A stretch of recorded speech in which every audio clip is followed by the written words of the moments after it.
ખરેખર સ્તુતિ આરાધના છે શું? બહુ ધ્યાનથી સમજજો. કોણ સ્તુતિ આરાધના કહેવાય અને સ્વર્ગમાં કેવી સ્તુતિ આરાધના છે બહુ સમજી લેજો. હું કોઈ ટ્રેનમાં જતો હતો અને મારી સામે સીટ પર એક છોકરી બેઠેલી હતી. પેન્ટ શર્ટ એણે પહેરેલું હતું અને એ મારી આગળ ગયેલી ટોયલેટમાં. મારે બી ઉતરવાનું, મેં ચલો હું પણ જે આવું. એટલે હું ગયો તો સામે જ ગાડી બોક્સની અંદર ખાનામાં એક પાકીટ પડેલું, જેન્ટ્સ પાકીટ. એટલે મેં પાકીટ ખાલી આમ ઉપર છેલ્લું મેં જોયું તો અંદર 3-4 બધા ક્રેડિટ કાર્ડ ને ATM કાર્ડ ને 500 નોટનો ઢગલો અને બરાબર બંધ ના થાય એવું પાકીટ. મેં કહા પેલી છોકરી જ હમણાં ઉઠેલી, જેન્ટ્સ કપડાં પહેર્યા છે એટલે આ પાકીટ બેનું જશું. હું આવીને એની સામે બેસી ગયો. મેં કહું હમણાં યાદ આવે ને ભાગે, હમણાં યાદ આવે ને ભાગે. એટલે હું કહું ભાઈ લે આ રહ્યું તારું પાકીટ. તો ભાઈ તો બિંદાસ બેસી રહી, બિંદાસ બેસી રહી. મેં કહું હજુ આને યાદ નહીં આવતું. પછી તો મને ચિંતા થવા લાગી, કારણ કે મારું સ્ટેશન આવતું હતું અને મારે પૈસા લઈ લેવા તો મને ચિંતા નથી, પરંતુ મારે તો જેને ત્યાં પહોંચાડવાનું. મેં કોઈ પ્રભુ ઉતરી જઈશ તો પછી મારે પૈસા ખર્ચીને કોઈને પહોંચાડવા જવાનું. એટલે હું મને લાગ્યું આ લેડીસનું લાગતું નથી અને હશે તો આવશે. એટલે હું ફરી વાર ટોયલેટ પાસે ગયો અને ત્યાં આગળ પેલા એટેન્ડન્ટની સીટ હતી એની પર હું બેઠો. એટલે કોઈક તો આવશે, કોઈક તો આવશે.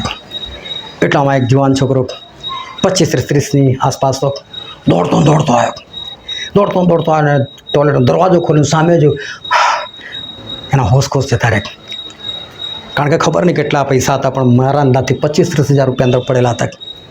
ઉપરથી બધા ક્રેડિટ કાર્ડ ને ડેબિટ કાર્ડ ને બધું પડેલું હતું અંદર. મેં તો કશું જોયું નહીં વધારે, પણ બસ ખાલી એક નજર મારેલી. મેં વળી ઊભો રહે, ખાલી સારો કર્યો.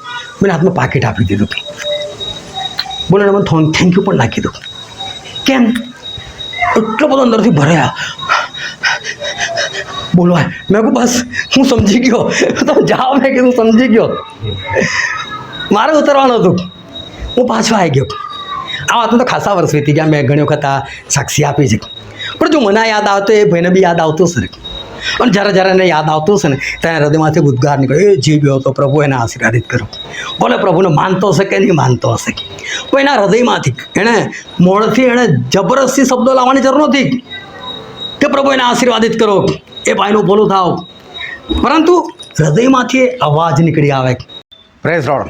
હું સ્ટેનલી મેકવાન, મારી યુટ્યુબ ચેનલ ગુજરાતી બાઇબલ સ્ટડીમાં તમારું સ્વાગત છે. મારી ચેનલને આજે અત્યારે આગળ તમે સબસ્ક્રાઈબ કરી લો અને ઈશ્વરના જ્ઞાનમાં તમે વધતા જાઓ. આજે માણસના જીવનમાં ઘણા બધા કાર્યો છે. ઘરના કામો છે, પારિવારિક કામો છે, સાંસારિક કામો છે, સાથે સાથે ચર્ચને લગતા કામ છે, સાથે સાથે પોતાના જીવનને લગતા કામો છે, ભવિષ્યને લગતા કામો છે, સાથે સાથે આત્મિક જીવનને લગતા પણ કામો છે. અને કામોની અંદર ઉતાવળ હોવી એ જરૂરી છે કે કામ સમયસર થાય એ પણ જરૂરી છે, કારણ કે દરેક કામનો એક સમય હોય છે. પરંતુ માણસ ઘણા બધા કામ જે છે એ સમયસર કરે છે, ઉતાવળે કરે છે. પરંતુ એક કામ એવું છે કે જે માણસ ઉતાવળે નથી કરી શકતો. અને એ કામ કયું? એક એવું કામ છે માણસના જીવનની અંદર કે જેની અંદર એ ઢીલ કરે છે, જેની અંદર એ વાર લગાડે છે, વિલંબ કરે છે. એ કામ કયું છે? તમારા જીવનમાં શું એ જ કામ છે કે જેમાં તમે વાર લગાડી રહ્યા છો? એ જાણવાના માટે આ વિડીયોને તમે આખો જુઓ.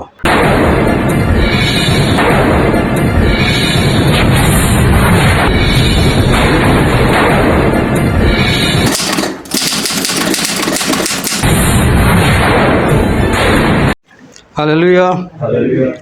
ઈશ્વર પિતાનો આપણે પુષ્કળ આભાર માનીએ કે આજે ફરી એક વખત ઈશ્વરે આપણને સર્વને નવું જીવન આપ્યું, આપણને તાજગી આપી, તંદુરસ્તી આપી. માટે આપણે ઈશ્વર પિતાનો આભાર માનીએ.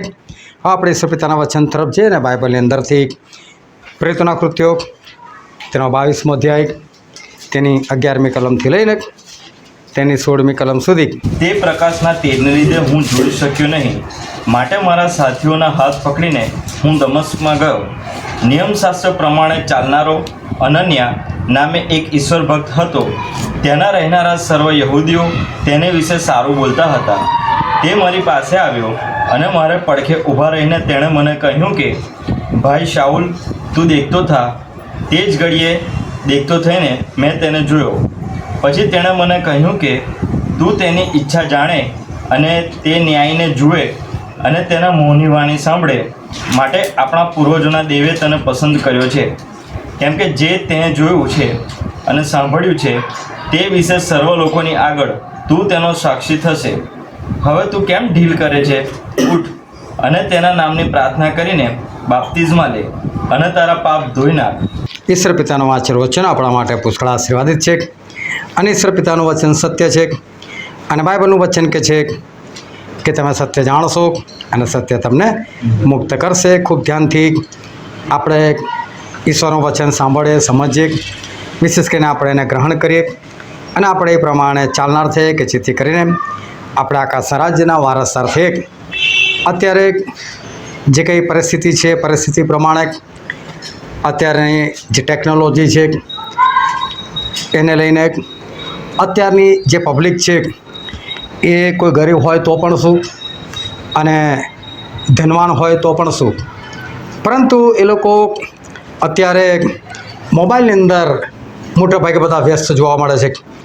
જો આપણે લારીવાળાને જોઈએ તો એ લોકો પણ મોબાઈલમાં વ્યસ્ત હોય, રિક્ષાવાળાને જોઈએ, દુકાનવાળાને જોઈએ, એ લોકો પણ બધા વ્યસ્ત હોય, રસ્તે ચાલતા પણ, બાઇક પર ચલાવતા પણ લોકો મોટા ભાગે આ મોબાઈલની અંદર એ વ્યસ્ત હોય છે.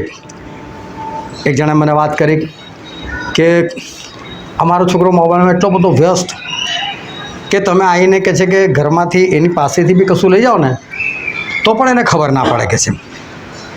અને કહેવા માગતા એટલો બધો ભોળો છે અને ભોળો થોડો કહેવાય, આ તેનું ધ્યાન જ નથી. એ તો મોબાઈલમાં એટલો બધો ખૂંપી ગયો છે કે ઘરમાંથી કોઈ કશું લઈને જતો રહે તો પણ એને ખબર ના પડે. ઘણી વખત મા બાપ બૂમો પાડે, પાણી આપો, તો પેલો મોબાઈલમાં વ્યસ્ત, આપું છું એનું કે બસ હમણાં જ આપી દઈશ એમ. પણ મોબાઈલ જોતા તો અડધો કલાક નીકળી જાય, એને ખબર જ નથી પડતી કે અડધો કલાક જતો રહ્યો.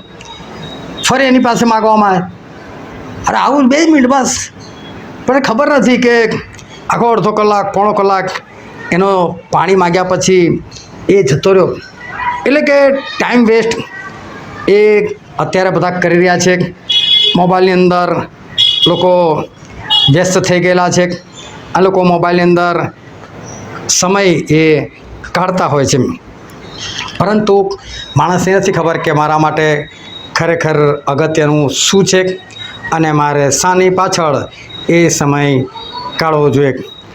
આજે આ દુનિયા માણસો બધા આજે દુનિયા છે, દુનિયાની જે પરિસ્થિતિ છે એની અંદર બધા મસ્ત થઈને જીવે છે. આ તમે દુનિયામાં જુઓ તો શું અગત્યનું છે એ લોકોને નથી ખબર.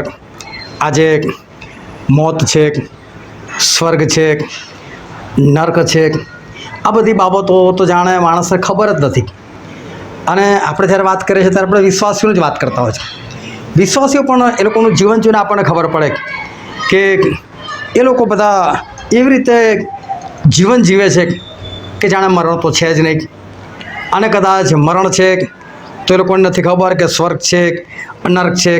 બસ બધા બિંદાસથી એ જીવન જીવતા રહે છે. બસ આ પૃથ્વીનું જીવન છે અને આ પૃથ્વીનું જીવન ખાલી કાઢવાનું છે એવું બસ લોકો સમજે છે. એકવાર ફિલિપ નામનો એક માણસ હતો અને એ સુવાર્તિક હતા અને એ સમરૂનમાં જાય છે અને સમરૂનમાં જઈને ઘણી બધી સુવાર્તાઓ પ્રગટ કરે છે. ઘણી બધી સુવાર્તાઓ પ્રગટ કરીને ઘણા બધા લોકોને વિશ્વાસમાં લાવે છે. અને આ ફિલિપ જાય છે ત્યારે એની પહેલાં ત્યાં એક બીજો માણસ હતો અને એ માણસનું નામ હતું સિમોન જાદુગર.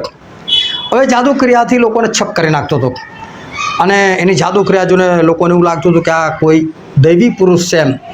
લોકો એને બહુ માનતા હતા. પરંતુ એવામાં ફિલિપની એન્ટ્રી પડે છે અને ફિલિપ જે કંઈ કરે છે એનાથી ફિલિપનું નામ થઈ જાય છે.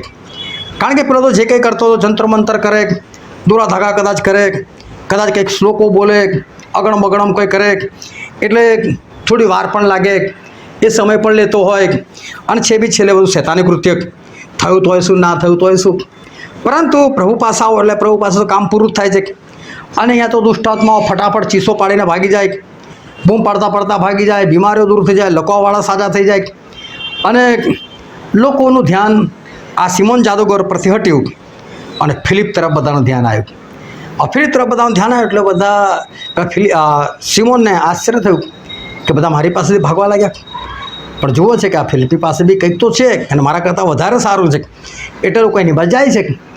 પરંતુ આ જાદુગર કંઈક બીજું વિચારે છે કે જો આ બધા લોકો એ બાદ જાય તો મારા ધંધાનું શું, મારી કમાણીનું શું, મારી દુકાનનું શું? મારી દુકાન તો બંધ.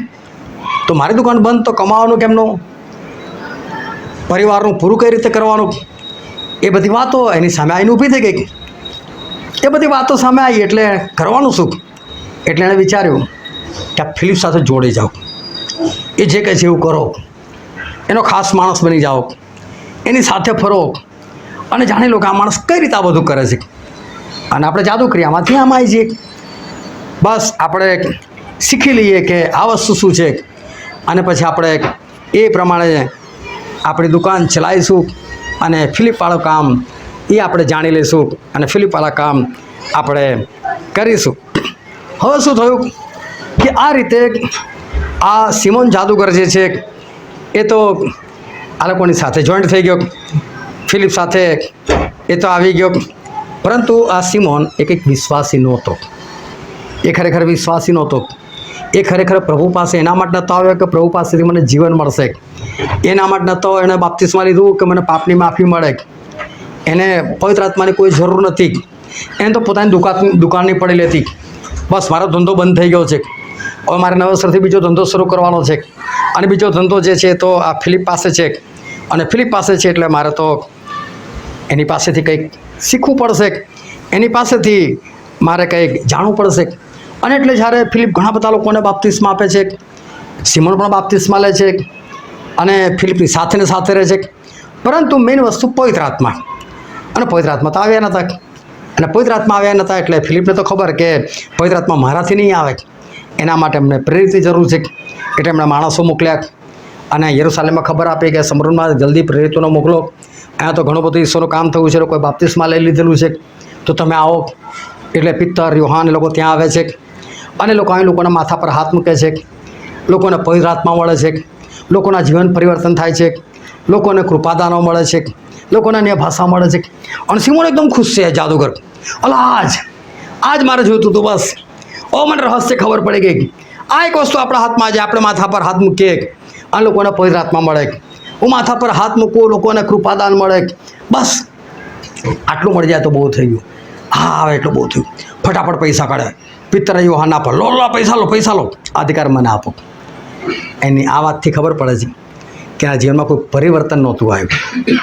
એની આ વાતથી ખબર પડે છે કે એણે બાપ્તિસ્મા પાપોની માફી માટે નથી લીધું, એણે તો બસ ખાલી ધંધો બંધ થઈ ગયો છે, તો હવે કઈ દુકાન ચલાવું અને કેવી રીતે દુકાન ચલાવું, બસ એની પડેલી હતી. અને પિત્તરે તો કહી દીધું કે સિમોન, ઈશ્વરનું વરદાન તે કે વેચાતું પૈસાથી લેવાનું ધાર્યું કે એ તું બી નાશ પામો અને તારી સાથે તારા પૈસા પણ એ નાશ પામો. અને આ જાદુગર એ ફિલિપથી અલગ થઈ ગયો, પરંતુ એના જીવનની અંદર કોઈ પણ પ્રકારનું પરિવર્તન નહોતું. એને કશું પણ જોઈતું નહોતું ને જોઈતું હતું ખાલી એક જ કે આ બધા ચમત્કારો કઈ રીતે થાય છે, એ ચમત્કારો હું પણ કરતા શીખી જાઉં. બસ બહુ થઈ ગયું. એક જગ્યા પર મારે જવાનું થયું અને એ લોકોને જોઈતું હતું બાપ્તિસ્મા, કે ભાઈ બાપ્તિસ્મા અમારે જોઈએ છે. હવે એ લોકોને શિક્ષણથી એટલી ખબર પડી ગઈ કે બાપ્તિસ્મા ખરેખર લેવાનું હોય, કારણ કે બધાને મોટે ભાગે ભિક્ષાની છે, એક જ બાપ્તિસ્મા લખેલું છે. પરંતુ ખરેખર એક જ બાપ્તિસ્મા લખેલું, પણ એ બાપ્તિસ્મા કયું? એ સાચું બાપ્તિસ્મા, બસ એ સાચું બાપ્તિસ્મા એક જ વખત છે. બાકી ખોટા તમે 50 લો ને તો બી 51મી વખત લેવું પડે, 1000 વખત લો તો 1001મી વખત એ તમારે સાચું બાપ્તિસ્મા તો લેવું જ પડે. પરંતુ આમાં શું થાય ખબર કે પ્રભુ ઈસુના સમયમાં જે શાસ્ત્રી ફરોશીઓ હતા એવા લોકો આજે પણ છે. એટલે એ લોકો જે પાસ્ટરો બનીને બેઠેલા છે, લોકોને પાછી બીક લાગે, આ તો બધા પેલી જતા રહે છે, એટલે ધમકી આપે, જો કોઈ આમાં ગયા તો, જો કોઈ પેલી મિટિંગમાં ગયું તો, જો કોઈ બાપ્તિસ્મા લીધું તો તમારું નામ કમી કરવામાં આવશે, તમને કાઢી મૂકવામાં આવશે. એટલે લોકોને પાછી આની બીક. હવે એ ભાઈ મને કહે છે કે બાપ્તિસ્મા તો લેવું છે, તો બીક છે મને. બીક શાની? મરી જવું છો દાટશે કોણ? હવે વિચાર કરો, બાપ્તિસ્મા શાના માટે લેવાનું? જીવવા માટે જ લેવાનું. નવા જીવનમાં ચાલવા માટે લેવાતા. અને બાપ્તિસ્મા લેતા પહેલાં બીક શાની? મરણની, દફનની. અમે કોઈ મરણ અને દફનની બીક હોય તો પછી બાપ્તિસ્માની જરૂર જ નથી. તમે બાપ્તિસ્માના માટે યોગ્ય જ નથી. જો તમને આની બીક લાગતી હોય, ફાસ્ટોની તમને બીક લાગતી હોય તો પછી આ બધું ખોટું છે. આમાં અનંત જીવનની તો વાત જ નથી આવતી. હવે વિચાર કરો કે માણસને ખરેખર વિચારવું શું જોઈએ? મારે અનંત જીવન જીવે છે. અનંત જીવન ત્યારે જ મળશે કે જ્યારે મારી પાસે પવિત્ર આત્મા હશે. પવિત્ર આત્મા મારી પાસે ત્યારે જ આવશે જ્યારે મને પાપોની માફી મળશે. પાપોની માફી મને ત્યારે મળશે જ્યારે મેં સાચું બાપ્તિસ્મા લીધું હશે. તો કરો, આ પહેલાં કરો. મારે અનંત જીવન જીવે છે. પણ બીક તો કોઈ બીજી વસ્તુની છે. એટલે ખરેખર એને બીક એ લાગ્યું છે કે નર્કમાં ગયો તો પાસ્ટર તો કાઢી મૂકે. ખરેખર એનું થોડું ચર્ચ છે. ચર્ચ તો આપણા સભાસદોના પૈસાથી બનેલું છે. કોઈ પાસ્ટરની તાકાત છે કે કાઢે? ઊભા થઈ જાવ કે ભાઈ તારી હિંમત છે, તારામાં તાકાત છે, કહો એને. એ કહો ઈશ્વરથી અભિષેક છે. એ તો જેમ લોકો એન્જિનિયર થાય છે ને જેમ લોકો ગ્રેજ્યુએટ થાય છે મેડમ, બાઇબલનું એક શિક્ષણ મેળવેલું છે. એને તો એક ડિગ્રી મેળવેલી છે, કોઈ અભિષેક નથી. એક બિંદાસી તમે એની સામા થઈ શકો ને એને બોલી શકો, તું મારું નામ કાઢનાર કોણ? મને કે અમારા પગાર પર તું જીવે છે. અને જે પગાર પર ઉપદેશ આપે છે એની સાથે ઈશ્વર નથી રહેતા. બાઇબલમાં લખેલું છે. વંચાવો તમે એની પાસે મીખા પ્રબોધકના પુસ્તકમાં લખેલું છે. અને માટે તમે બિંદાસથી કહો એને. એનાથી ગભરાવાનું શું? એક તો અમારા પૈસા જીવે છે અને પાછા અમારી બધું દાદાગીરી કરે છે. એને બિંદાસથી કહેવાનું છે. પણ માણસો એક બીક લાગી જાય તો અનંત જીવનનું કશું નહીં. માણસને અત્યારે ખબર નથી કે હું પૃથ્વી પર છું તો મારે કઈ બાબતને પહેલું સ્થાન આપવાનું છે, કઈ બાબત મારા જીવનમાં મહત્વપૂર્ણ છે એ ખબર નથી. અને માણસો અલગ અલગ વાતોને મહત્ત્વ આપે છે. અને બાઇબલની અંદર આપણે કલમમાં છે સભા શિક્ષકનું પુસ્તક, તેનો 7મો અધ્યાય અને કલમ 9. ગુસ્સો કરવામાં ઉતાવળા મિજાજનો ન થા, કેમ કે ગુસ્સો મૂર્ખોના હૃદયમાં રહે છે. શું કહે છે બાઇબલ? ગુસ્સો કરવામાં ઉતાવળા મિજાજનો ન થાક. એટલે કે તારું દિમાગ એવું ના હોય કે તને ફળતીનો ગુસ્સો આવી જાય. પછી શું લખ્યું? ગુસ્સો કઈ રહેશે? મૂર્ખના હૃદયમાં રહે છે. કેટલી સાચી વાત છે. આ બાઇબલમાં લખેલું છે. અને બાઇબલમાં લખેલું એટલે વાત કેવી હોય? સાચી હોય. પરંતુ તમે જુઓ, આ ભલે વાંચ્યું હશે, સાંભળ્યું હશે, સમજ્યા હશે, પણ ગુસ્સો કેટલો ફળદઈને આવી જાય છે. આપણે વિશ્વાસની જ વાત કરીએ છીએ. કેટલો ફળદઈને ગુસ્સો ઘરની અંદર, ઘરની બહારની અંદર, રસ્તામાં, ગમે તે સહેજ કહી દઉં ફળદઈને પારો આસમાન પર એકદમ તાપમાન વધી જાય અને મગજની નસ ફાડીને બહાર નીકળી જાય અને માણસને ગુસ્સો આવી જાય. ઉતાવળ ગુસ્સા માટે નથી કરવાની એવું બાઇબલ કહે છે. તો પછી ઉતાવળ કંઈ બીજી બાબતની હોવી જોઈએ. ગુસ્સાની નથી કરવાની, ઉતાવળ કરવાની પણ ગુસ્સાની નહીં, કોઈ બીજી બાબતની ઉતાવળ એ માણસે કરવાની હોય. અને આને સાફી રાખ. કેટલા સરસ લોકો, એ લોકો પ્રથમ મંડળીના ભાગીદાર. પ્રથમ મંડળી એટલે ખરેખર બહુ આશીર્વાદિત મંડળી.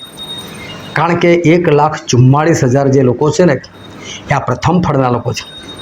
અને આને સાફીરાના લોકોમાં નામ હોત, જે લોકોએ લોભ લાલચ ના રાખ્યો હોત ને તો એ લોકોનું નામ હોત. પરંતુ ના પ્રથમ મંડળીમાં એ લોકોનું નામ રહ્યું, ના પ્રથમ ફળમાં નામ રહ્યું, કોઈ જગ્યાની અંદર એ લોકોનું નામ ના રહ્યું. આ લોકો સામા ઉતાવળા થયા? લોભ લાલચની અંદર. જે લોકો ક્યારના જોઈન્ટ થઈ ગયેલા હતા, એમની પાછળ જે લોકો બધા ને એમની પાછળના લોકોએ જમીન ઘર વેચીને પૈસા આપવા માટે પ્રેરિતો નથી. પરંતુ આ લોકો ઘર વેચવામાં, પૈસા પ્રેરિતોના પગ આગળ મૂકવામાં એમાં ઉતાવળા નથી. લોભ લાલચમાં ઉતાવળા છે. જે જગ્યા પર ઉતાવળ કરવી જોઈએ એનામાં ઉતાવળ નથી. પણ ફાલતુ કામની અંદર એ લોકો ઉતાવળ કરે, લોભ જોઈએ, લાલચ. પણ જોયું કે બધા બહુ લોકો આપી દે છે એટલે શરમ આવી એટલે આખરે બે જણા સાથે બેઠા. શું કરીએ આપણે? લોકો આપે છે ને આપણે તો ક્યારના જોઈન્ટ થયા છે. આપણી પાછળના લોકો આવીને બધું આપવા લાગ્યા અને આપણે તો કશું નથી કર્યું. આપણે ઇજ્જત શું કરી? અને પાછું મન તો થતું નથી આપવાનું, વેચવાનું મન નથી થતું. તો કંઈ વાંધો નહીં, કહે છે આપી દઈએ, પણ અમુક વસ્તુ આપણે આપણી પાસે રાખીશું. જો આ લોકો ઉતાવળા છે લોભ લાલચની અંદર, પરંતુ વેચવાની અંદર એ લોકો ઢીલા છે. પૈસા પ્રેરિતોને પહોંચાડવાની અંદર એ લોકો ઢીલા છે અને એ લોકો આળસ કરે છે. પરંતુ એ લોકો લોભ લાલચની અંદર એની અંદર પાછા ઉતાવળ્યા છે. એની અંદર ઉતાવળ્યા અને જે વેચીને પૈસા આપવાના છે એમાં એ લોકો ઉતાવળ્યા નથી. અયુબનું જીવન આપણે જોઈએ તો અયુબ બહુ સારા હતા અને ઈશ્વરે અયુબ માટે સ્ટેન્ડ લીધું કે અયુબ તો મારો સેવક છે, નિર્દોષ છે, પ્રામાણિક છે, દુષ્ટતાથી દૂર રહેનાર છે, ઈશ્વર ભક્ત છે, સંપૂર્ણ છે. આવા 5 શબ્દો ઈશ્વર પોતે અયુબ માટે વાપરે છે. અયુબ જોરદાર વ્યક્તિ હતા, સારા વ્યક્તિ હતા, ઈશ્વરમાં સરસ એ જીવન જીવતા હતા. પરંતુ શૈતાન એમને બરબાદ કરી નાખે છે, એનું બધું છીનવી લે છે, એના પછી બીમાર પણ પાડી દે છે. તો પણ અયુબ બિંદાસ છે. પરંતુ અયુબની પત્ની, બોલો ઈશ્વરે અયુબ શબ્દ ખબર નહીં કેટલી વખત વાપર્યો, તો અયુબની પત્નીનું નામ નથી લખ્યું. બોલો, ઈશ્વરે એની જરૂર પણ ના લાગી, એની પત્નીનું નામ શું લેવાનું. અને અયુબ પણ એની પત્નીને એક શબ્દ વાપરે છે. પણ એની પહેલાં અયુબની પત્ની શું કહે છે કે તારા દેવને કહે છે કે નિંદા કરને, એનો કે ખરાબ બોલને કહે છે કે આ તો તારી પરિસ્થિતિ છે, બધું લૂંટાઈ ગયું, બરબાદ થઈ ગયા, ઉપર તારી આ બીમારીઓ, એના કરતાં કે તું તારા દેવનો શ્રાપ આપ એટલે એ તને મારી નાખશે કે છે. એનું ભૂંડું બોલે, નિંદા કર, એ તને મારી નાખશે. બોલો, આટલા વખતથી એ લોકો સારું જીવન જીવતા હતા ને, આટલા વખતથી ઈશ્વરે ભરપૂરીપણામાં એ લોકોને આપેલું જ નહીં. ત્યારે આ સ્ત્રીને કશું બોલવાનું ના થયું. તારા ઈશ્વર બહુ સારા, હા, હું તો એટલું બધું માનતી નથી, તો પણ ઈશ્વર કેટલું બધું આપે છે. કશું જ નહીં. પરંતુ આ કામમાં કેટલી ઉતાવળી. જો માણસ આજે કયા કેવા કામમાં ઉતાવળા છે, પરંતુ કેવા કેવા કામમાં એ લોકો ઢીલાસ રાખે છે, આળસ રાખે છે, થાય છે કરે છે, એ માણસ આજે ખબર નથી પડતી. આ સ્ત્રી ઈશ્વરની વિરુદ્ધ બોલવામાં ઉતાવળથી બોલી નાખે છે, તારો દેવ તને મારી નાખશે કે છે.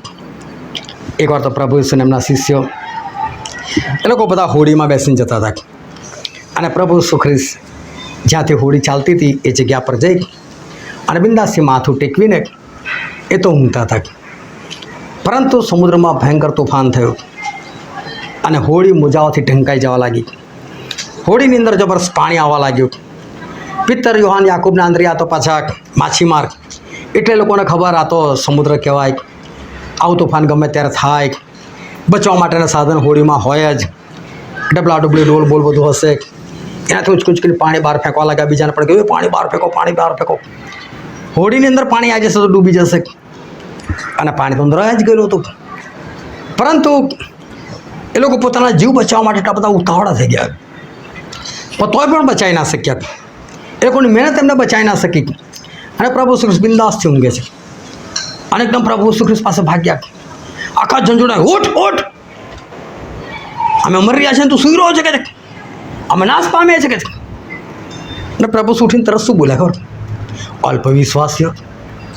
એને મતલબ પ્રભુજીની આંખ ખુલ્લી હતી, જે શિષ્યો નથી દેખાતી. જ્યારે હોળીમાં પાણી આવતું હતું, પ્રભુજીને પર બી છાંટા પડતા હતા, એમના પગની નીચે બી પાણી આવી ગયું છે, જાગી ગયેલા. પણ જાગીને શિષ્યોને જોયા અને એ લોકોની જે ઉતાવળ જોઈએ બચવા માટેની, કરો જાઓ કરો તારે, એટલે આંખો પછી બંધ રાખીને પણ જાગતા થાય. એમને બધું ખબર પડતી કે આ લોકો શું કરી રહ્યા છે. ના થયું ને પછી પ્રભુ પાસે દોડીને પ્રભુને ઝંઝોડો ઓઠ કહે છે.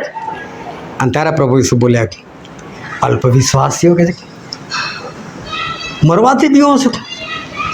પ્રભુ લોકોને કીધેલું હતું કે તમે માદાઓને સાજા કરો, ભૂત વળગેલાઓને તમે આઝાદ કરો, છુટકારો આપો, રાજ્યની સુવાર્તા તમે પ્રગટ કરો કે છે, તમે મફત પામ્યા તમે મફત આપો, તમારા શરીરને જે મારી નાખે છે એનાથી બીસો નહીં, પણ તમારા શરીરના આત્માનો બંનેનો જે નર્કમાં નાશ કરી શકે છે એનાથી બીઓ. તાર લોકોને ખબર હોવી જોઈએ ને, બીવાનું શું, મરી ગયા તો મરી ગયા, પ્રભુ શું સાથે છે. પણ બચવાના માટે કેટલું ઉતાવળ, અને તો બી આજે બચ્યા ને લોકો બધા જ મરી ગયા. એટલે તમે ગમે એટલું બચવાના માટે પ્રયત્ન કરો, સારા સારા દવાખાને જાઓ, ગમે તે કરો, સારું સારું ખાઓ પીઓ, પરંતુ પરિસ્થિતિ તો બધાને એક જ આવવાની. કોઈ સારું ખાય તોય અને કોઈ ખરાબ ખાય તોય બંને જણા મરવાના. એ વાત સાચી છે. પણ બચવાના માટે કેટલી ઉતાવળ કરી એ લોકોએ, બચવાના માટે ઉતાવળા થઈ ગયા. પરંતુ માણસે ખરેખર ઉતાવળ શાના માટે કરવાની છે એ આજે માણસને એ ખબર નથી પડતી. પિત્તર, યોહાન, યાકોબ, આંદ્રિયાક જ્યારે પ્રભુના શિષ્યો નહોતા બન્યા ને ત્યારે એકવાર એ લોકો આખી રાત મહેનત કરી માછલી પકડવા માટે. હવે તમે જો માછલી કેવી રીતે પકડાય, એને પણ સમુદ્રની અંદર બહુ મોટી જાળ હોય અને જાળને સમુદ્રની અંદર નાખવામાં આવે, પછી થોડો વખત રાખી મૂકવામાં આવે, કારણ કે જાળની અંદર અમુક જંતુઓ બાંધેલા હોય, એની સાથે સાથે ત્યાં આગળ એવી આંકડી ફિટ કરેલી હોય અને એ માછલીઓ ખાવા માટે આવે એટલે માછલીનું મોઢું ત્યાં ભરાઈ જાય અને માછલી ત્યાં ફસાઈ જાય. પછી કોણ લાગે અડધો કલાક કલાકે લાગે, જાળ હલાવીને જુએ, હા ભારે લાગે છે, ચલો ખેંચો, આવ્યું હશે બધું, અને પછી લોકો જાળ ખેંચે બહાર. પરંતુ આ લોકો તો જેટલી વાર જાળ ખેંચીને જાળ હલકી ને હલકી છે, એક વખત કાઢી બહાર, બીજી વખત કાઢી, ત્રીજી વખત કાઢી, આવ્યું તો કદાચ કાદો કીચડ લીલ બીલું બધું આવ્યું, કશું જ અંદર ફસાયું નહીં, એક માછલી ના આવી. પણ આપણે રાતનો વિચાર કરીએ, વધારે આપણે દિવસે રાતને અડધા કલાકમાં વેચી લઈએ, 12 કલાક, પૂરો 12 કલાક આ લોકોએ મહેનત કરી અને 12 કલાક મહેનત પછી માછલી 0. હવે સવારમાં લોકો બધા જાળ ધોવે છે, એનું જાળ ગંદી થઈ ગઈ છે, માછલું મળ્યું નથી, કમાણી આજે છે નહીં, અને ઉપરથી જાળ ગંદી એટલે પાછા જાળ ધોઈ રહ્યા છે. અને પ્રભુ શું આવે છે, પ્રભુ શું આવે છે, ઉપદેશ કરે છે.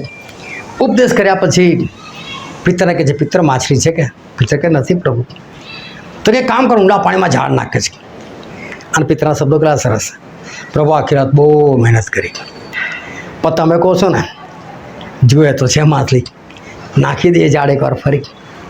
બોલો, માણસે કમાણી કરવાનું કેટલું બધું, આખી રાત મહેનત કરી. હું તો સાંભળું કે નહીં નાખી જાઓ ભાઈ, આખી રાત બહુ મહેનત કરી, છોડો હવે ને, હવે જે થાય આજે રાતે ફરી આવી, બાકી હવે તો ચાલ્યો. કંટાળી ગયો સવાર, જાળો ધોઈ નાખેલી છે, ફરી પાછી ગંદી કરવાની જાળ. અને માછલી રાત્રે આવે, દિવસે તો પકડવાની સંભાવના ઓછી હોય, તોય એના માટે તો આયા જરા એકવાર નાખી દો જાળ, ફરી જાળ નાખી દીધી, માછલીઓ પુષ્કળાઈ. આખી રાત ખાવા માટે કે કમાણીના માટે માણસો કેટલી બધી મહેનત કરે છે, હે ને? પણ તો આખી રાત પ્રાર્થના કરવાની હોય તો અને કેટલા જણા તૈયાર થાય અને કેટલા જણા આવે, પરંતુ આખી રાત કમાણ કરો ભાઈ, દર કલાકે 2,000 મળશે, દર કલાકે 2,000.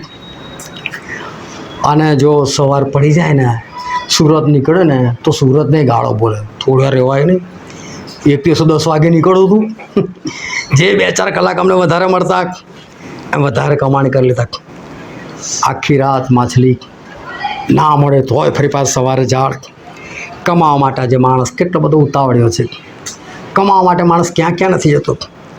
અરે લોકો પોતાનું શહેર છોડીને બીજા શહેરમાં જાય છે, અરે છોડો રાજ્ય છોડીને બીજા રાજ્યમાં જાય છે, અરે આખો દેશ છોડીને બીજા દેશમાં જતા રહે કમાવા માટે. અને ખાલી તમે કોઈને એટલું કહો, અમદાવાદમાં મિટિંગ છે, જો એક ફરકે તો 100 કિલોમીટર દૂર છે, ના જવાય અમદાવાદ. આજે માણસને ખબર નથી કઈ બાબતમાં આપણે ઉતાળ કરી રહ્યા છે અને કઈ બાબતમાં ઉતાળ કરવાની. કારણ કે તમે ગમે એટલું કમાવો, પરંતુ પ્રભુ શું કહે છે? માર્કની લખેલી સુવાર્તા તેના 8મો અધ્યાય અને 36મી કલમ. કેમ કે જો માણસ આખું જગત મેળવે ને પોતાના જીવને હાનિ પામે તો તેને શો લાભ થાય? બાઇબલ કહે છે આખું જગત મેળવે પણ પોતે નરકમાં જાય તો કોઈ ફાયદો? આખી દુનિયા કમાઈ લીધી, ફાયદો શું? એટલે ઉતાવળ ખરેખર એમાં ના હોવી જોઈએ પૈસા કમાવામાં. બાઇબલ તો કે તું આખું જગત બી મેળવી લે ને તો પણ તને એનો કોઈ ફાયદો થવાનો નથી. તો પછી જેમાં ફાયદો નથી એ બાબતની અંદર આટલી બધી ઉતાવળ અને આટલી બધી મહેનત શું કામ? શું કામ માણસ આટલી બધી મહેનત કરે? અને તોય માણસ એવો સમય સાચવે એ કમાણી કરવાની અંદર. તમે જો નોકરી પર જનારાને કદી પૂછી જોજો, જો બાય ચાન્સ ઘરે ચાના તૈયાર થઈ હોય ને પીધા વગર નીકળી જાય, જો કદાચ ઊંઘ ના પૂરી થઈ હોય ને તો પણ ઉઠીને નીકળી જાય, આંખો છોડતો પણ નીકળી જાય, પણ તઈ સમય પર પહોંચી જાય. અને ખરેખર માણસ સમય પર નથી પહોંચતો, સમયની પહેલાં પહોંચી જાય છે. કારણ કે એને ખબર છે એકાદ મિનિટ લેટ થઈ જશે, હાફ ડે ગણાઈ જશે, સમયસર પહોંચવાનું છે, નોકરી છે, કદાચ ગાડી મૂકે તો. અને મિટિંગમાં હવે તો કદાચ ગીતો ચાલતા હશે, હવે તો કદાચ આરાધના હશે. આપણે તો મેસેજથી મેન તો મેસેજ છે મેસેજના સમયે પહોંચી જઈશું. આજે માણસને નથી ખબર કે મારે ક્યાં આગળ મારે ઉતાવળ કરવાની છે, અને માણસ ગમે તે જગ્યાએ ઉતાવળ કરે છે. એક માણસ હતો જન્મથી આંધળો, પ્રભુ એની પાસે પહોંચી ગયા, કિચડ કર્યું, એની આંખો પર લગાવ્યું, અને આંધળાને એવું કીધું, જા જઈને સિલોઆના કુંડમાં જા, ધો અને દેખતો થઈ જાય કે છે. હવે પેલો આંધળો એકલો નીકળી ગયો. અમને નથી ખબર કે એને સિલોઆનો કુંડ રસ્તો ખબર છે કે નથી ખબર, કે કદાચ એ જ રસ્તેથી એનો અવર જવર છે એટલે એને ખબર છે, એટલે પ્રભુ એને સિલોઆનો કુંડ કીધો છે. મને નથી ખબર એ કેવી રીતે ગયો, પણ મને નથી ખબર. એણે કોઈને પૂછ્યું નહીં, કોઈ એનો હાથ પકડ્યો, કશું મને નથી ખબર, કારણ કે બાઇબલમાં કશું લખ્યું નથી. પોતા આંધળો ગયો ખરો, અને પ્રભુએ કીધા પછી ત્યાં બેસી નથી રહ્યો, તરત જ ઉતાવળ, એ જોવા દે ફટાફટ, અને ફટાફટ એને જઈને આંખો ધોઈ નાખી, અને જેવી ધોઈ નાખી આંખો નવી, કોઈ દેખાવા ખુશ થઈ ગયો. પોતાના ઘરે પહોંચી ગયો, બહાર ઓટલા પર જઈને બેઠો. એટલા માડોશી પણ દૂરથી આવતા હતા, અને લોકો જોયું, જુનિયર આપણી બાજુ નહીં, પેલો આંધળો એના જેવો નહીં દેખાતો આ કે છે. તો કે એના જેવો જ દેખાય, પણ એ થોડો હોય તો આંધળો છે કે છે. તો આ પાછો બૂમ પાડ્યો, ના લા હું એ જ છું, હું જ આંધળો કે છે. તો કેવું? તો કે હા, તો તારી આંખો કેમ નહીં ખુલી? પેલો ઈસુ નહીં, ઈસુ કહેવાય છે. તો કે હા, એણે કંઈ કિચડ કર્યું, મારી આંખો પર લગાવ્યું, અને મને એણે કીધું કે જ્યાં સિલોઆના કુંડમાં જઈને ધોવાનું, ધોઈને દેખતો થઈ ગયો કે છે. તો કઈ છે ઈસુ? એ નહીં ખબર કે છે.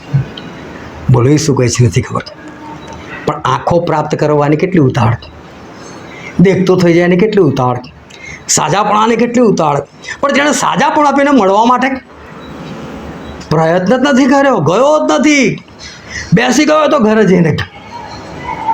માણસ કઈ જગ્યાએ ઉતાવળ કરે છે, કેવી ઉતાવળ કરે છે, અને ખરેખર એણે કેવી ઉતાવળ કરવી જોઈએ એ આજે માણસો એ જાણતા નથી. માણસો પોતે પોતાની રીતે એ બધા કાર્યો કરતા હોય છે. અત્યારે જ છોકરાની પરીક્ષા ગઈ, અને લગભગ બધાના રિઝલ્ટ આવી પણ ગયા, પરંતુ આપણે ત્યાંની સિસ્ટમ છે કે એક મારા ખ્યાલ ત્યાં 8મા ધોરણ પછી 9મા ધોરણમાં ભલે તમે સ્કૂલમાં હો તો પણ તમારે એડમિશન લેવું પડે ફરીથી. 10માની આપી હોય તો 11મામાં ગમે તે સ્કૂલ હોય પણ તમારે એડમિશન લેવું પડે. 12માની પરીક્ષા આપી હોય તેના પર તમે જે તે કોર્સ કે કોલેજ જે બી કરો એને એડમિશન લેવું પડે. બોલો, એમાં કોઈ એવું વિચાર કરે એટલે 10 દિવસ જવા દે ને 15 દિવસ જવા દે, હમણાં બહુ ગીરું દિવસ હોય, પહેલાં એ લોકોને લઈ લેવા દો, આપણે પછી શાંતિથી લઈ લઈશું. કામ છોડીને પણ ભાગ, મિટિંગ છોડીને પણ લોકો ભાગે, પહેલાં આ કામ પતાવી દેવા દો. આજે ભણવા માટે, એડમિશન માટે એ લોકો ઉતાવળ કરે, લોકો ભાગે, કામ પડતા મૂકે, મિટિંગ પણ પડતી મૂકી દે, આ બધું માણસો એ કરે. પરંતુ ખરેખર શું આમાં એટલી બધી ઉતાવળ જરૂર છે? જગતના જ્ઞાનની ઈશ્વર શું કહે છે? મૂર્ખતા કહે છે. એના માટે કેટલી ઉતાવળ. પરંતુ એ બાળક એ ઈશ્વરના જ્ઞાનમાં વધી રહ્યું છે કે નહીં, અને ઈશ્વરના જ્ઞાનમાં કોઈને વધારી રહ્યું છે તો તારે એને સપોર્ટ છે કે નહીં? ત્યારે એની પર જોર જબરદસ્તી છે કે નહીં? ચાલો હોમવર્ક કર.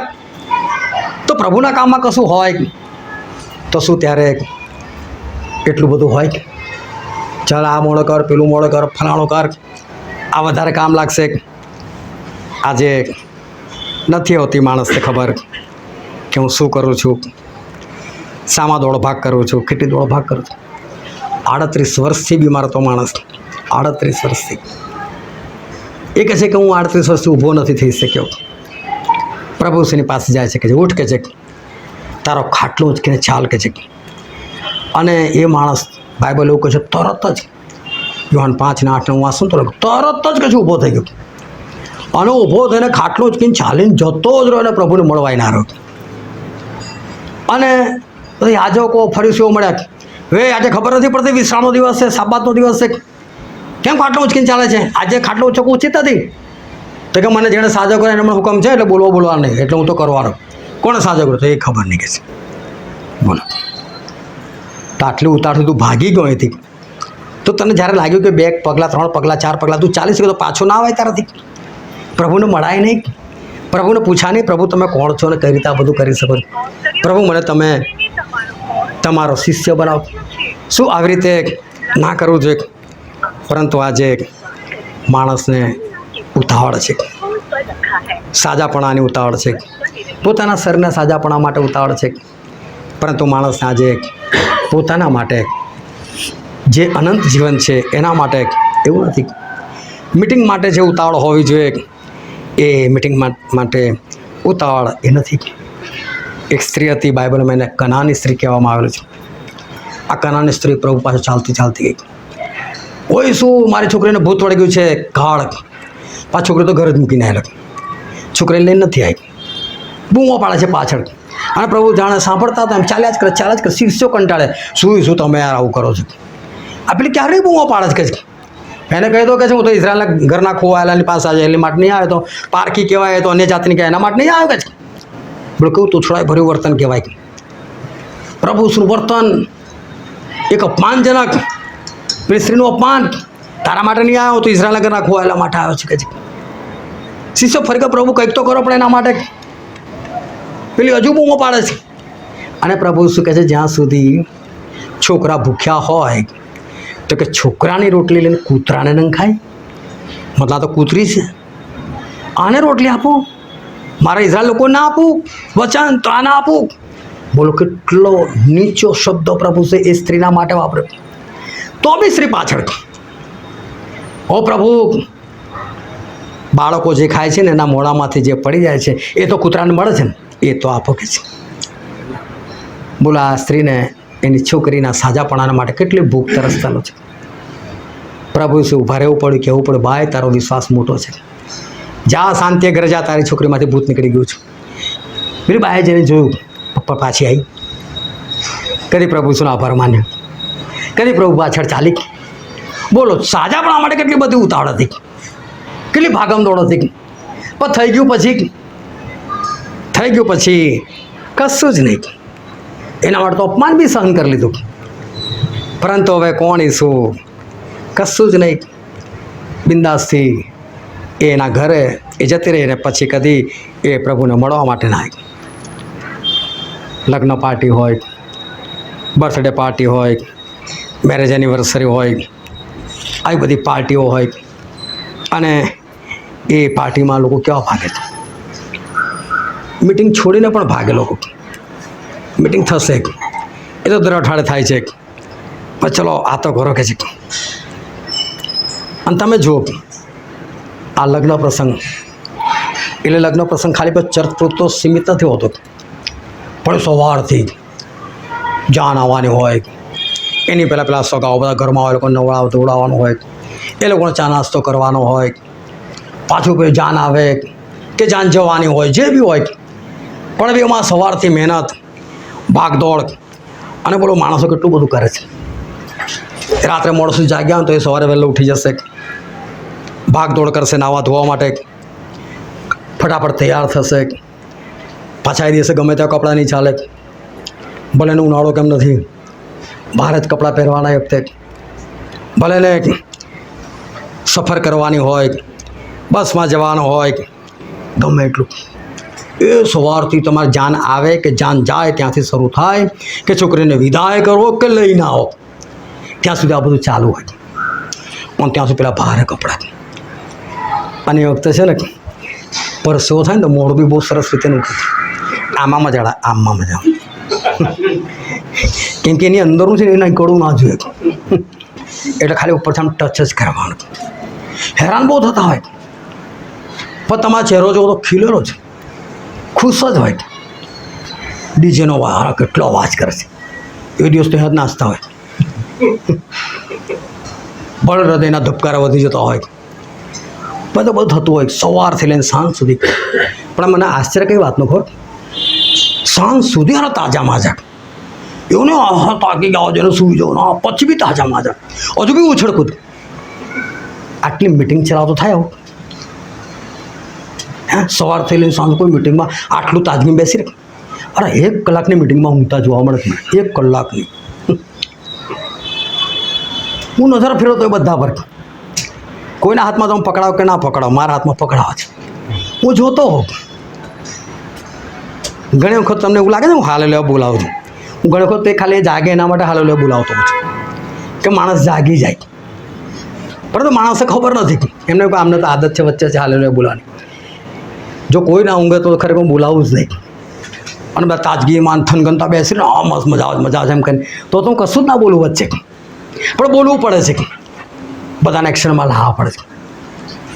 કોઈ પગ આમ લાંબો કરશે, કોઈ આમ થશે, એટલે બોડી લેંગ્વેજથી દેખાડ ભાઈ બંધ કર ને. બહુ થયું પણ પેલામાં થનગનાટ સવારથી લઈને સાંજ સુધી જબરદસ્ત થનગાટ. અને પાછું જો એવું બાય ચાન્સ ભૂલથી એવી મિટિંગ રાખી લઉં ને તો પાછા એ લોકો પ્રભુ આવું શીખવાડે છે, આટલી લાંબી લાંબી મિટિંગ કરવાનું પ્રભુ શીખવાડે છે. એટલે પ્રભુને તો ખાલી તમે હૃદયથી યાદ કરો ને બહુ થઈ ગયું પ્રભુને તો. બોલો આવું બાઇબલમાં કોઈ જગ્યાએ નથી લખ્યું કે પ્રભુ તમે હૃદયથી યાદ કરો તો બહુ થઈ ગયું, આવું કશું નથી લખ્યું. પણ પાછા એ લોકો બાઇબલના જાણકાર ના હોય એમ પાછા બિંદાસ શીખે. પરંતુ એ લગ્ન એવી રીતે મિટિંગ કરવી એ ખરેખર શક્ય નથી, એવી મિટિંગ થઈ શકતી નથી. અને થાય તો કોઈ એટલું થનગનાટ સાથે બેસી શકતો નથી. ફાલતુમાં જ બધા બેઠા હોય. તમે જો ઘણી વખત સગાવાલા ભેગા થાય, મિત્ર મંડળ ભેગા, ફાલતુમાં કોઈ સબ્જેક્ટ નહીં, કોઈ સબ્જેક્ટ નહીં. કોઈ આમથી વાત ખેંચી કાઢશે, કોઈ આમથી વાત ખેંચી કાઢશે. 3 થી 4 કલાક બિંદાસથી નીકળી જશે. અને એ સબ્જેક્ટથી ચાલીએ આપણે 1 જ કલાક, તો બી 1 કલાક એવો ભારે પડી જાય ને સબ્જેક્ટવાળો. પણ આ 3 થી 4 કલાક સરવાળ મીંડું જ હોય.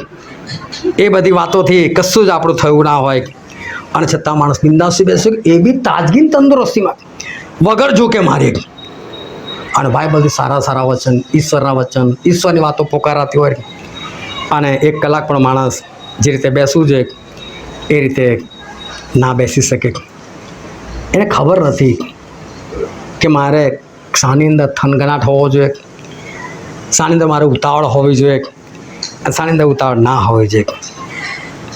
આજે બહુ ધ્યાનથી સમજજો કે તમે આત્મિકતામાં કેટલા પાછળ છો. એ ખાલી એક વાતથી હું સાબિત કરી શકું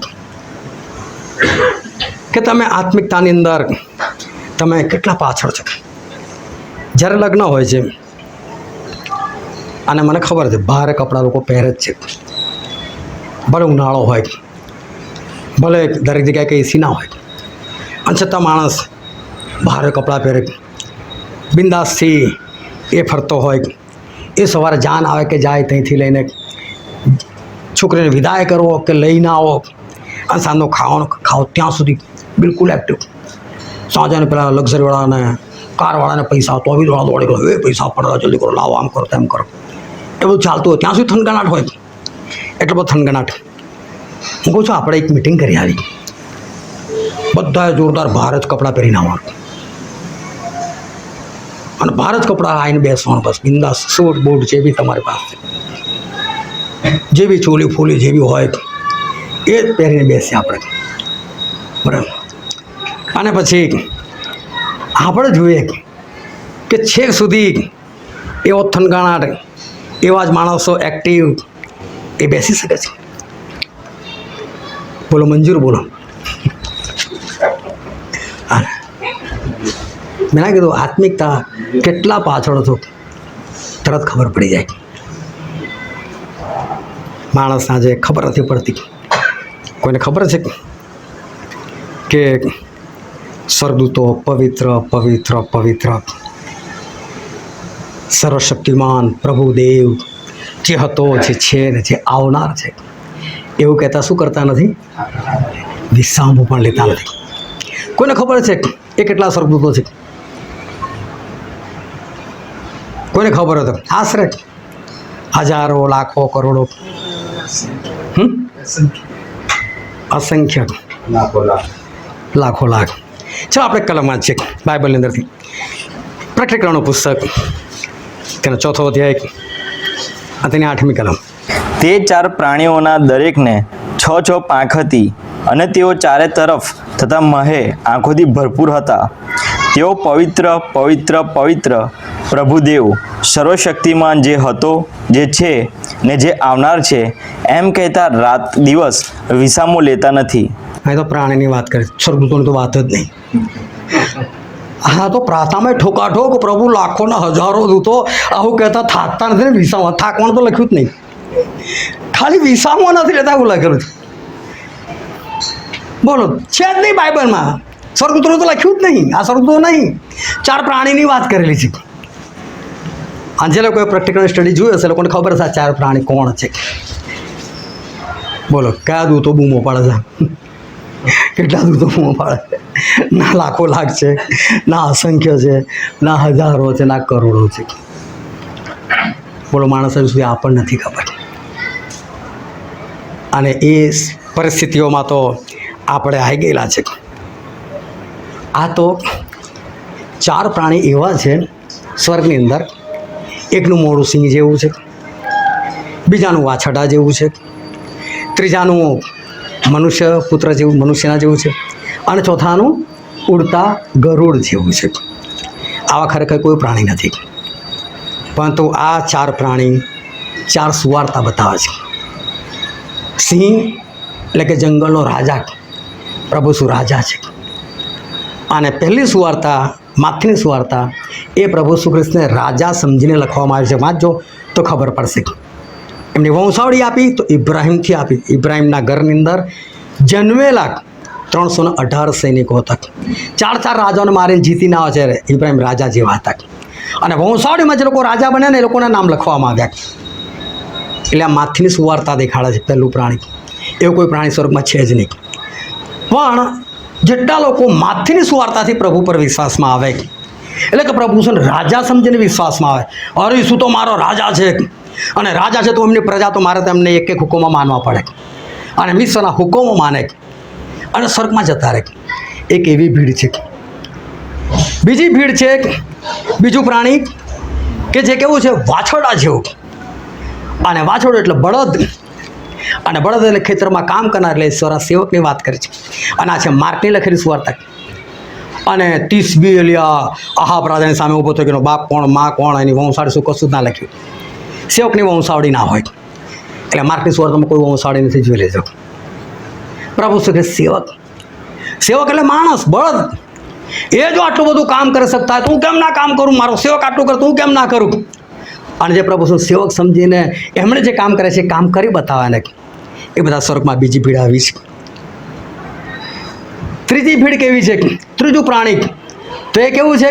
એનું મોઢું માણસ જેવું. એ લુકની સુવાર્તા. આ લુકની સુવાર્તામાં પ્રભુ શું મનુષ્ય પુત્ર તરીકે દર્શાવવામાં આવેલા છે. અને એટલે એમની વંશાવળી જોજો, આદમથી છે.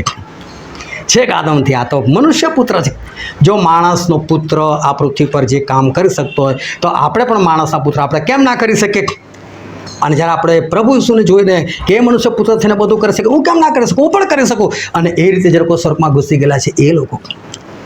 અને ઉડતો ગરુડ એટલે દેવની વાત કરેલી છે.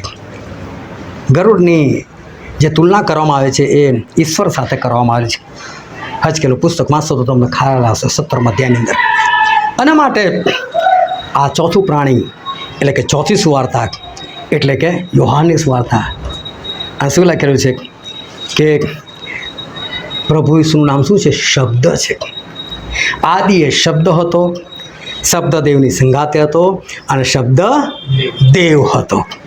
આ શબ્દ ખાલી યોહાનમાં વાપરવામાં દેવ તરીકે પ્રભુ. અને જેટલા પ્રભુને દેવ માને ને, અને મારા દેવ છે, હું એમનો ભક્ત છું, તો મારે એમનું કહેલું બધું કરવું છે, એમ કહીને આજ્ઞા પાડીને જે લોકો સ્વર્ગમાં ઘૂસી જાય એવા 4 પ્રકારના લોકોની ભીડ હતી. એટલે લખેલું છે કે લોકોને 6 પાંખો હતી. કારણ કે આપણે કંઈ ઉડતા નથી, પણ 6 પાંખો કહેવાનો મતલબ એમ છે, 2 પાંખો ઈશ્વરનું સામર્થ્ય દેખાડે જે ઉડવા માટે છે. 2 પાંખો જે છે તમારા પગ ઢાંકવા માટે, પગ ઢાંકો એટલે તમારા પાપ ઢંકાઈ જાય. અને 2 પાંખોથી પોતાનું મોઢું ઢાંકવાનું, એટલે કે પ્રભુ અમે શૂન્ય છે, અમે કશું તો અમારું મોઢું દેખાડવાનું તમને લાયક નથી. અને અંદર ને બહાર ચારે બાજુ આંખો એટલે કે ઢગલાબંધ પબ્લિક છે. અને એ પબ્લિક જો અહીંથી સ્વર્ગમાં ગઈ ને, એ લોકો વિસામો લેતા નથી. એ લોકો પવિત્ર પવિત્ર પવિત્ર સર્વશક્તિમાન એમ કરીને એ લોકો થાકતા નથી, એ લોકો વિસામો લેતા નથી. આ લોકો છે. કોઈ હજારો લાખો કે કરોડો દૂતો ત્યાં નથી. કેટલું બધું સમજવાની જરૂર છે. વિચાર કરો, આના સમજ પડે તો ઇન્ટિગ્રેશન તો વાતો શું કરવાની. અને બે સાહેબોની તો વાત જ શું કરવાની. અને તોય બધા એવા ખાંટું કે પ્રેક્ટિકલ સ્ટડી છોડોલા, આપણે તો બહુ સાંભળ્યું છે, હવે તો ચોથા અધ્યાયમાં મેળો નહીં પડતો. અને જબરદસ્ત બધા ખાંટું બનીને બેઠેલા છે. ઉતાવળ સામા કરવી, સામા આગળ વધવું, આજે એ માણસોને એ નથી ખબર. એક ભાઈ મને મળ્યો, મને કે સ્ટેનલી બી મારે તો સ્વર્ગમાં જ નથી આવતું. મેં કારણ એમણે આજ કલમ દેખાડેલી, સારું સવાર બપોર સાંજ રાત 24 કલાક વિશ્રામ જ નહીં લેવાનો, આરામ જ નહીં કરો, બસ ઈશ્વરની સ્તુતિ આરાધના જ કર્યા કરવાની કે છે. એના કારણે નરક સારું કે છે, બળ્યા કરે સારું કે છે. હા 24 કલાક બીજું કોઈ કામ જ નહીં, ખાલી ઈશ્વરની આરાધના જ કર્યા કરવાની. આ તો કોઈ જીવન છે કે આવું જીવન શું જીવવાનું કે છે. આ સ્વર્ગમાં તો મારે નથી આવવાનું. ખરેખર સ્તુતિ આરાધના છે શું? બહુ ધ્યાનથી સમજજો. કોને સ્તુતિ આરાધના કહેવાય અને સ્વર્ગમાં કેવી સ્તુતિ આરાધના છે એ બહુ સમજી લેજો. હું કોઈ ટ્રેનમાં જતો હતો અને મારી સામે સીટ પર એક છોકરી બેઠેલી હતી. પેન્ટ શર્ટ એણે પહેરેલું હતું અને એ મારી આગળ ગયેલી ટોયલેટમાં. મારે બી ઉતરવાનું, મેં કહ્યું ચલો હું પણ જઈ આવું. એટલે હું ગયો તો સામે જ ગાડી બોક્સની અંદર ખાનામાં એક પાકીટ પડેલું, જેન્ટ્સ પાકીટ. એટલે મેં પાકીટ ખાલી આમ ઉપર છલ્લું મેં જોયું તો અંદર 3-4 બધા ક્રેડિટ કાર્ડ ને ATM કાર્ડ ને 500 નોટનો ઢગલો અને બરાબર બંધ ના થાય એવું પાકીટ. મેં કહ્યું પેલી છોકરી જ હમણાં ઉઠેલી, જેન્ટ્સ કપડાં પહેર્યા છે એટલે આ પાકીટ બેનું જશું. હું આવીને એની સામે બેસી ગયો. મેં કહું હમણાં યાદ આવે ને ભાગે, હમણાં યાદ આવે ને ભાગે. એટલે હું કહું પહેલે આ રહ્યું તારું પાકીટ. ભાઈ તો બિંદાસ બેસી રહી, બિંદાસ બેસી રહી. મેં કહું હજુ આને યાદ નહીં આવતું. પછી તો મને ચિંતા થવા લાગી, કારણ કે મારું સ્ટેશન આવતું હતું અને મારે પૈસા લઈ લેવા તો મને ચિંતા નથી, પરંતુ મારે તો જેમ ત્યાં પહોંચાડવાનું. મેં કોઈ પ્રભુ ઉતરી જઈશ તો પછી મારે પૈસા ખર્ચીને કોઈને પહોંચાડવા જવાનું.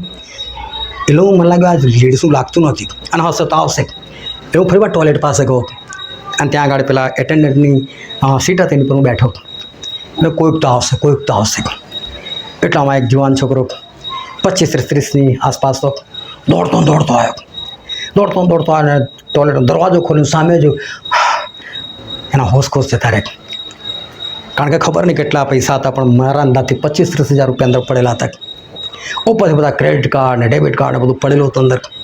મેં તો કશું જોયું નહીં વધારે, પણ બસ ખાલી એક નજર મારેલી.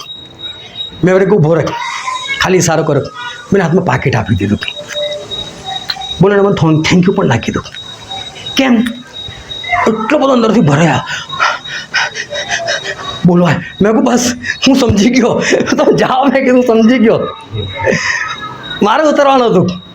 હું પાછો આવી ગયો. આ વાતમાં તો ખાસા વર્ષ વીતી ગયા. મેં ઘણી વખત આ સાક્ષી આપી છે, પણ જો મને યાદ આવતો એ ભાઈને બી યાદ આવતું હશે. અને જ્યારે એને યાદ આવતું હશે ને ત્યારે હૃદયમાંથી ઉદ્ગાર નીકળે, એ જે બી હતો પ્રભુ એને આશીર્વાદિત કરો. ભલે પ્રભુને માનતો હશે કે નહીં માનતો હશે, પણ એના હૃદયમાંથી એણે મોડથી એણે જબરદસ્તી શબ્દો લાવવાની જરૂર નથી કે પ્રભુ એને આશીર્વાદિત કરો, એ ભાઈનું ભલું થાવ. પરંતુ હૃદયમાંથી અવાજ નીકળી આવે, હૃદયમાંથી એ ઉદ્ગાર નીકળી આવે, હૃદયમાંથી એને થાય. જો કદાચ અમે બે આમને સામને આવી જાય, હું એને ના ઓળખું ને મને ના ઓળખે, તો બાય ચાન્સ એવી ઓળખાણ થઈ જાય અને એને યાદ આ તો પેલો ભાઈ છે, તો કેટલું બધું એના હૃદયની અંદર એ ઉદ્ગારથી ભરાઈ જાય. અને કેટલી બધી એ વાત કરે, એના મને થેન્ક યુ કીધું છે કશું જ નહીં, પણ હું એના મનના બધા ભાવો સમજી ગયેલો કે એનો હૃદય ભૂંડું નથી, પણ બિચારો એટલો બધો અંદરથી ભરાઈ આવ્યો કે એ કશું એ બોલી જ ના શક્યો. પરંતુ જ્યારે એને યાદ આવતો હશે ત્યારે એના હૃદયમાંથી કંઈક શબ્દ નીકળતા હશે. આ છે સ્તુતિ આરાધના. ધ્યાનથી સમજો. તમારા હૃદયમાંથી ઈશ્વર પ્રત્યે શબ્દો નીકળે ને, ઈશ્વર તમે મહાન છો, ઈશ્વર તમે સામર્થ્યવાન, ઈશ્વર તમે એકના એક છો, તમે અમારા દેવ છો, એવા તમારા હૃદયમાંથી ભાવથી નીકળે જ્યારે શબ્દ, એ છે ખરી સ્તુતિ આરાધના. પૈસા લઈને જે લોકો પેલા ગાવા માટે આવે છે ને, કમાવા માટે કે પછી લોકોને આકર્ષવા માટે, એવા પાછા સ્પેશિયલ કપડાં પહેરીને અને પોતાની ચેનલ વધારે ચાલે રીતે જે બધા હાવભાવ કરીને જે લોકો ગીતો ગાય છે ને, તમે ના સમજતા કે આ સ્તુતિ આરાધના છે. સ્તુતિ આરાધના નથી. એને આપણે સ્તુતિ આરાધના કહી પણ શકતા નથી. એ સ્તુતિ આરાધના નથી. પરંતુ બાઇબલની અંદર એક કલમ આપણે વાંચીએ, ગીતશાસ્ત્રનું પુસ્તક તેના 22મો અધ્યાય અને તેની 3જી કલમ. પણ હે ઇઝરાયલના સ્તોત્ર પર બિરાજનાર તું પવિત્ર છે. ઇઝરાયલના સ્તોત્ર પર બિરાજનાર તું પવિત્ર છે. સ્તોત્ર એટલે આપણે જે આરાધના કરે છે એના શબ્દો, એની પર બિરાજમાન ઈશ્વર. એ સસાની પર બિરાજમાન થાય છે આપણા સ્તોત્ર પર. તમે આરાધના કરતા હોય, તમે ગીત ગાતા હોય, ચાલોમાં તમે ઈશારા પણ કરતા હોય, કોઈને આંખ આમ તેમ ઊંચી નીચી કરતા હોય, શું તમે આને આરાધના સમજો છો? આ કંઈ આરાધના નથી.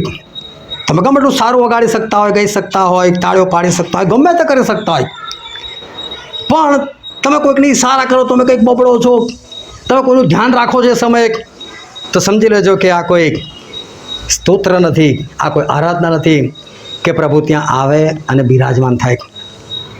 પરંતુ પ્રભુ ઈસુ ખ્રિસ્તને એકવાર સવારી કરવાનું મન થયું. એ પેલું ગધેડું છોડી લાવો લાજો. કોને બોલાય? ગધેડાને. ઘોડો નહીં પસંદ કર્યો, ગધેડાને પસંદ કર્યો. અને ગધેડા પર પ્રભુ શું થયા? બિરાજમાન થયા. અને પ્રભુ કોની પર બિરાજમાન થાય? ઇઝરાયલના સ્તોત્ર પર. આ ગધેડાએ આરાધના કરી હશે? આ ગધેડાએ કદી સ્તુતિ કરી છે પ્રભુની? શું એની પાસે એવું મોડું છે કે સ્તુતિ આરાધના કરી શકે? શું તાળીઓ પાડી શકે? અંશતઃ ઈશ્વર એ ગધેડાની ઉપર બિરાજમાન થાય.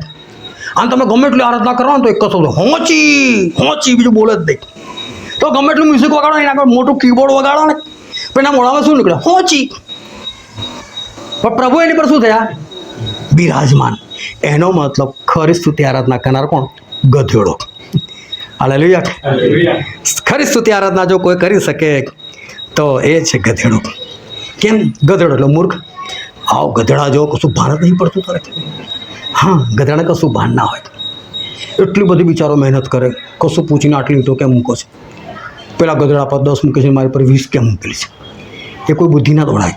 માલિકે મૂકીને બસ ખાલી માલિક કંઈ મૂકવાની છે મને કાલે કહી દે તે કર્યા. સવારથી લઈને સાંજ સુધી કામ કરે, બદલામાં શું માગે? ફક્ત રોટલી, ઘાસચારો એનો, એ સિવાય કશું જ નહીં.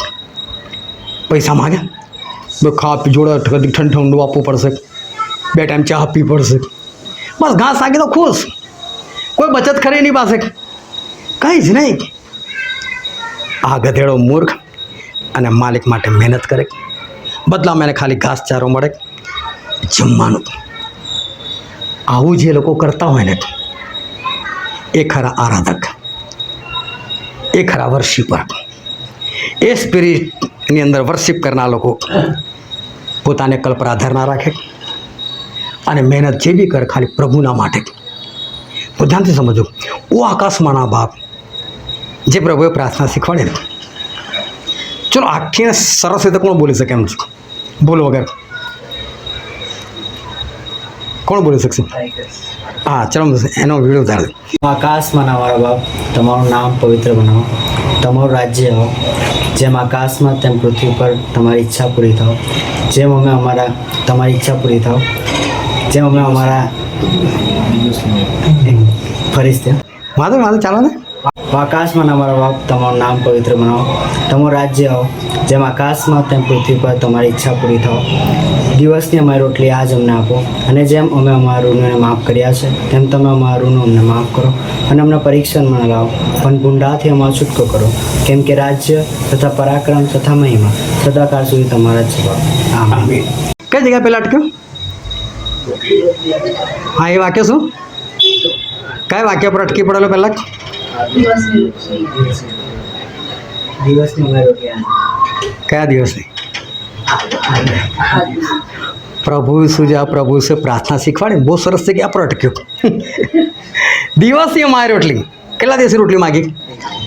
હા, તો હારા કારે માગી લે, બંગલોએ માગી લે, પણ ખબર નહીં શું શું માગું. પ્રભુ આયા આપણને પેલું આપો. અરે પ્રભુ ખાલી રોટલી માગવાનું કીધું, એક જ દિવસની. હાલે લઈ આખ. અને પછી આપણે તો સાચા આરાધક ગધેડાને શું જોઈએ? એક જ દિવસનો ખોરાક જોઈએ ને. એક એવું કે હું કાલના માટે રાખી મૂકજો, છે કે નહીં મને બતાવડો, ઘાસચારો તો નહીં આવું કામ કરવા બોલે કે હાલે લઈ આખ. સમજ પડે છે કે નહીં બધાને? પ્રભુએ પણ આપણને એક જ શીખવાડ્યું કે દિવસની રોટલી. એક દિવસ રોટલી બસ પ્રભુ, કાલનું તો અમારા ઠેકાણા નહીં કે ઉઠે કે ના બી ઉઠે, બરાબર. એ તો જીવો છો બધા એ રીતે, હું થોડો મારો વાળો છું, મને તો કશું નથી થવાનું. પરંતુ માણસને ખબર નથી કે ક્યારે મોત આવી જાય. ઈશ્વરે પ્રાર્થનામાં પણ એવું જ કીધું, એક જ દિવસ રોટલી પ્રભુ, આજની રોટલી તમે આપો. હું તમને દાવા સાથે કહું છું, એક એકના જ્યારે ઊભા કરીને પૂછું, તમે કદી આવી પ્રાર્થના કરીશ કે પ્રભુ ખાલી આજની જ રોટલી મને આપજો? બોલો, કદી કોઈ નહીં કરી હોય. ઢગલા પણ માગ્યું હશે, પણ કોઈ વ્યક્તિ એવો નહીં જોવા મળે કે જેણે એક જ દિવસ રોટલી માગી હોય, પ્રભુ પ્રભુ મને બસ ખાલી આજની રોટલી આપો, બધું કાલનું બધું કાલે, મારે બીજું કશું નથી. કોઈ જ નહીં હોય. એનો મતલબ શું છે? બોલો, એની અંદર કેટલી બધી બુદ્ધિ છે. હા, હવે તો મારા બૈરી છે, મારા છોકરા છે, મારો પતિ છે, હવે તો મારે લોકોનું ભવિષ્ય બનાવવાનું, મારે ફલાણું ઢીકણું. આજની રોટલી શું થાય પ્રભુ? આજની રોટલીથી કશું ન થાય. એને બધા ગધેડો નહીં, ઘોડા જેવો છે. એનામાં અક્કલ છે અને પોતાની અક્કલ પર આધાર રાખે છે. ગધેડો કદી પોતાની અક્કલ પર આધાર ના રાખે. તમે ગધેડાના પાછળના ટાંટિયા જોજો ને, છોલાઈ ગયેલા હશે, બિચારો માર ખાય ખરો, પણ એનો માલિક એને એટલું જ કરે, એનાથી વધારે નહીં. બુદ્ધિ ના હોય, પેલા માલિકનું ઘર કરતો કેમ નથી? એ જગતનો માલિક છે, નથી ખબર.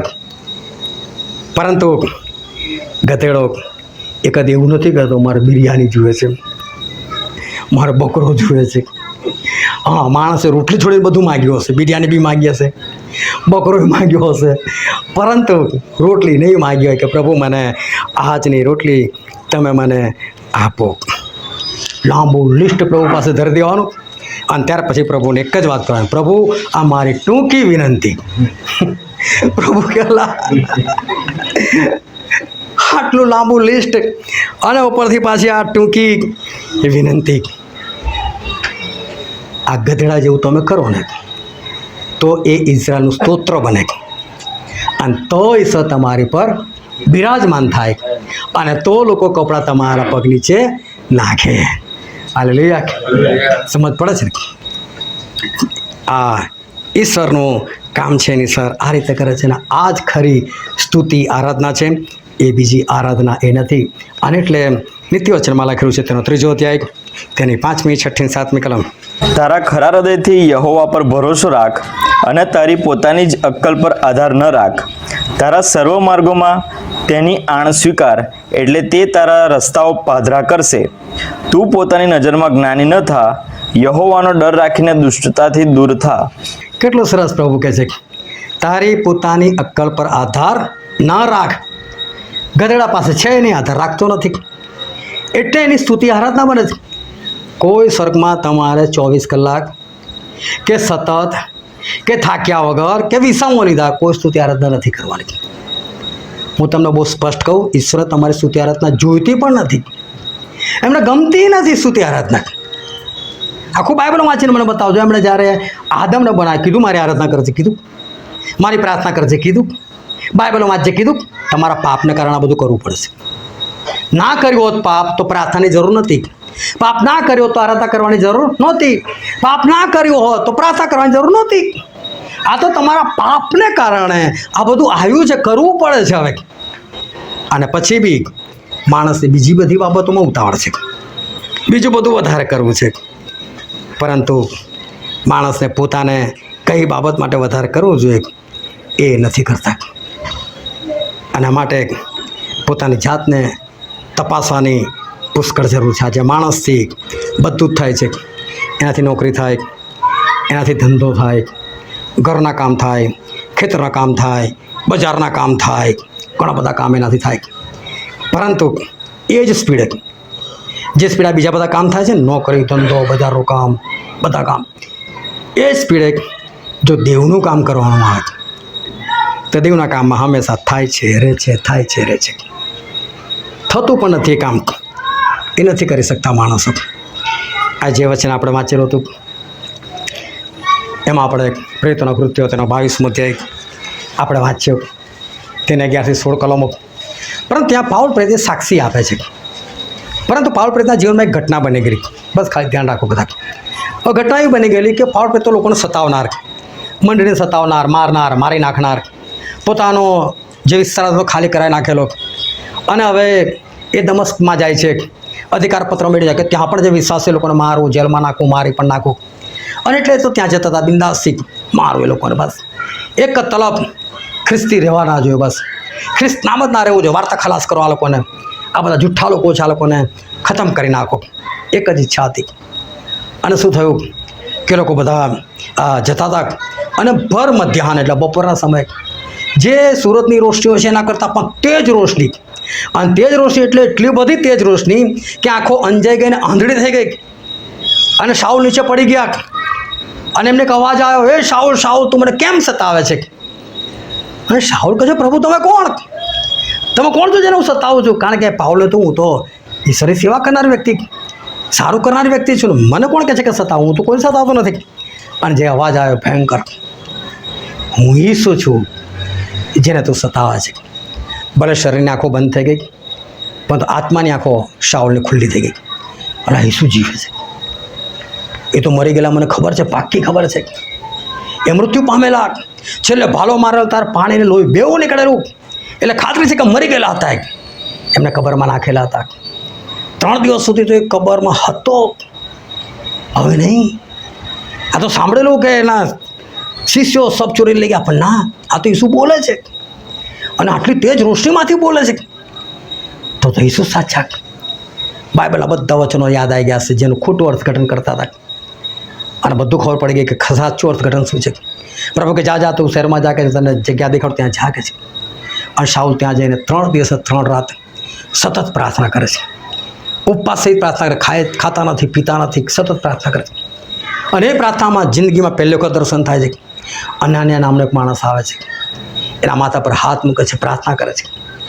એ સાજો થાય છે, દેખતા થઈ જાય છે, એકદમ અદ્ભુત. અને પ્રભુ અનાન્યાને કહે છે, અનાન્યા ઉઠ કે ફલાણાના ઘરમાં જા કે છે.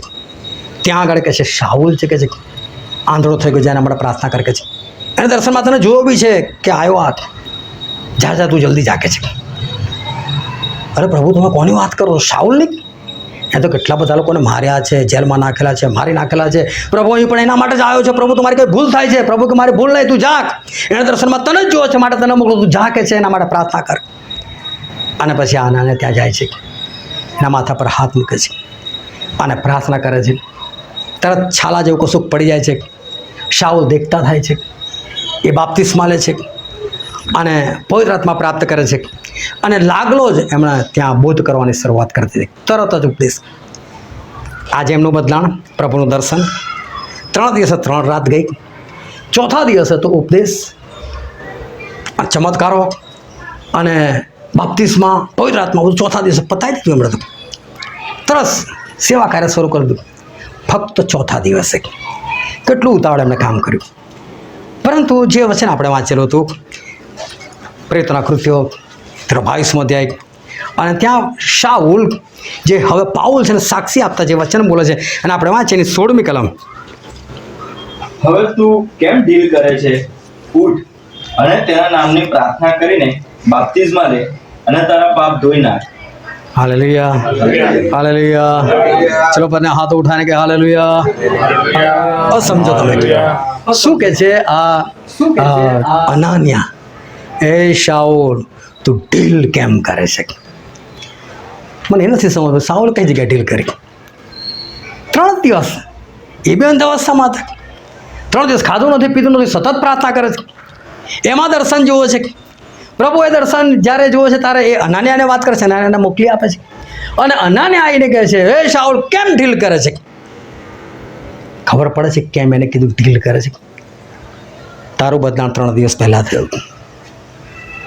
તું 3 દિવસે 3 રાત પ્રાર્થના કરે છે, ઉપવાસ સહિત પ્રાર્થના કરે છે.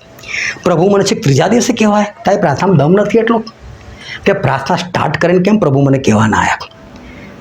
કેવું કહે છે સ્વર્ગદૂત, એ દાનિયેલ જેવી રીતે પ્રાર્થના કરીને તરત સંભળાઈ ગયેલી, મને તરત જ મોકલવામાં આવેલો અને આને તરત ના મોકલ્યા. 3જા દિવસ ઈશ્વર જોયા કરતા 3 દિવસ સુધી. તારી પ્રાર્થના એવી કેવી કે 3 દિવસ લાગ્યા ના લાગવા જોઈએ.